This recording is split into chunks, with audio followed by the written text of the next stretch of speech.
ప్రభువు పేరట మీ అందరికీ శుభాభివందనములు. ఈరోజు మన అనుదిన వాక్య ధ్యానమైన ఎడారిలో సెలయేర్లలోని వాక్యము. అప్పుడు వారు ఆయన మాటలు నమ్మిరి, ఆయన కీర్తి గానము చేసిరి. అయినను వారు ఆయన కార్యములను వెంటనే మరచిపోయిరి, ఆయన ఆలోచన కొరకు కనిపెట్టుకొనకపోయిరి. అరణ్యములో వారు బహుగా ఆశించిరి, ఎడారిలో దేవుని శోధించిరి. వారు కోరినది ఆయన వారికిచ్చెను, అయినను వారి ప్రాణములకు ఆయన క్షీణత కలుగజేసెను. కీర్తనల గ్రంథము 106వ అధ్యాయము 12 నుంచి 15 వచనములు. మోషే గురించి చదువుకున్నాం గదా. అతడు కనిపించని వాటిని చూస్తూ అన్నిటినీ భరించాడు.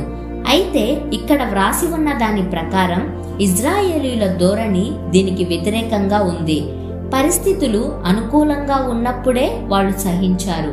వాళ్లకు ఏది అనిపిస్తే దాని ప్రకారమే ప్రవర్తించారు. అదృశ్యుడైన నిత్య దేవునిలో వాళ్ళు నమ్మకం ఉంచలేదు. ఈ రోజుల్లో కూడా ఎంతో మంది నామకార్థపు క్రైస్తవులు ఉన్నారు. వాళ్ళు బాహ్య సంబంధమైన పరిస్థితుల చుట్టూ తమ బ్రతుకుల్ని అల్లుకుంటున్నారే గాని దేవునిని తమ కేంద్రస్థానంగా చేసుకోవడం లేదు. ప్రతి విషయంలోనూ తననే చూడమంటూ దేవుడు మనల్ని మళ్ళీ మళ్ళీ అడుగుతున్నాడు.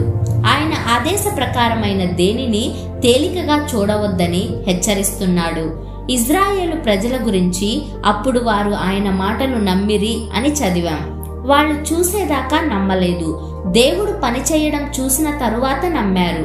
ఎర్ర సముద్రం వద్దకు వచ్చినప్పుడు నిజంగా దేవుణ్ణి గురించి సందేహించారు. అయితే దేవుడు వారికి దారి ఏర్పరిచి అవతలి వైపుకు దాటించిన తరువాత ఫరో సైన్యమంతా మునిగిపోవడం చూసిన తరువాత నమ్మారు. ఇలాంటి అల్ప విశ్వాసం వల్ల వాళ్ళు అతుకు బతుకుల జీవితాన్నే గడపవలసి వచ్చింది. వాళ్ళది పరిస్థితుల మీద ఆధారపడ్డ విశ్వాసం. ఇలాంటి విశ్వాసం మనకు ఉండడం దేవునికి ఇష్టం లేదు. చూడడమే విశ్వాసానికి ఆధారం అని ఈ లోకం అంటుంది. దేవుడు చెప్పేదేమిటంటే నమ్మితేనే చూడగలవు అని. కీర్తనాకారుడు అంటున్నాడు, సజీవుల దేశంలో దేవుని మంచితనాన్ని చూస్తాను అని. నేను నమ్మకపోయినట్టయితే సొమ్మసిల్లిపోయి ఉండేవాణ్ణి.